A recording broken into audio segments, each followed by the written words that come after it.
What can you tell us is coming in 2028, because that's sort of the initial expectation?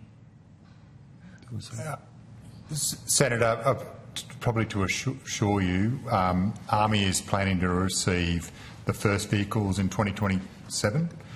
We've scheduled our introduction into service activities and our capability realisation plan around that. We have soldiers currently going through conducting the training now. We'll receive a number of vehicles which will allow us to declare a initial operating capability once we've received them and we've done that introduction to service activities.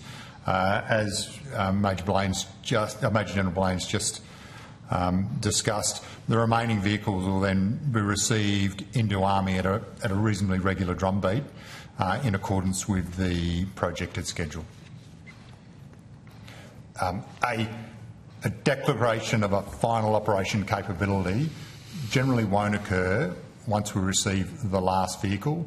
It's a realisation of all those fundamental inputs of capability that arrive after that last vehicle's received, and that could include a deeper supply chain, it could be the finishing of facilities, it could be the finalisation of training courses and specialist courses as we go on. Okay, so if all 129 vehicles might be with Army by 2028, but it could be, months, years before we actually reach that FOC status? Generally speaking, months. Okay, thank you. Just one final question, Chair. It's a bit more technical. I'm keen to understand what this watch list actually means. So, reading the report, there's an independent review recommended in March 25 that the project be considered for Defence's internal watch list. You've got to explain what that actually means, but I believe that Defence rejected that recommendation in May, but then come October the project was on the watch list. So what changed, and is it still on a watch list today?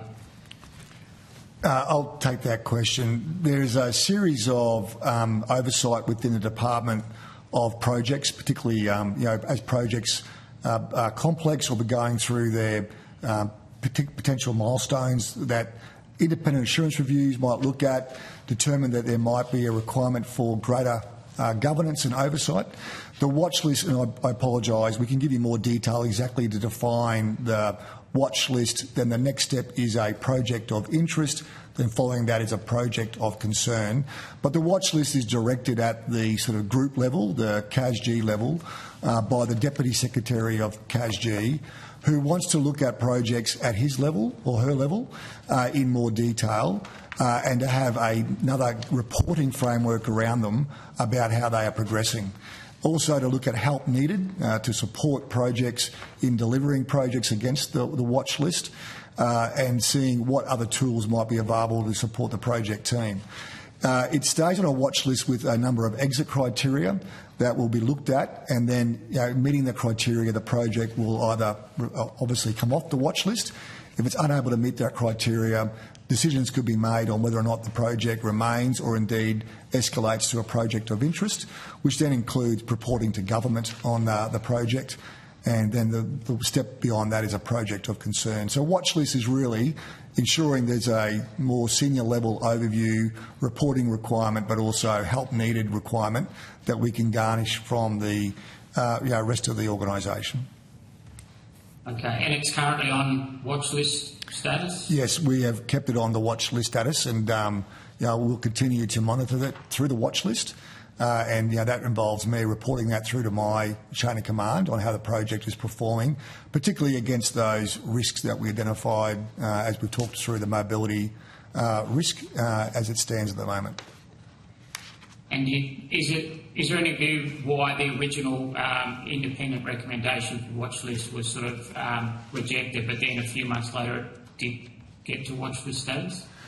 If I recall, it's probably a judgment around whether or not there is a solution or a developmental outcome that is expected that we are not yet confident on. We have enough information to say one way or the other that this will resolve an issue or not resolve an issue, to allow that testing or that development to continue before then making a decision on when it should be listed. it's not immediately that after a review says it should go on a watch list that we would do that. There might be some work that is done around the issue to see whether or not it requires elevation to that watch list level. Okay, thank you for those insights. Thanks, Chair.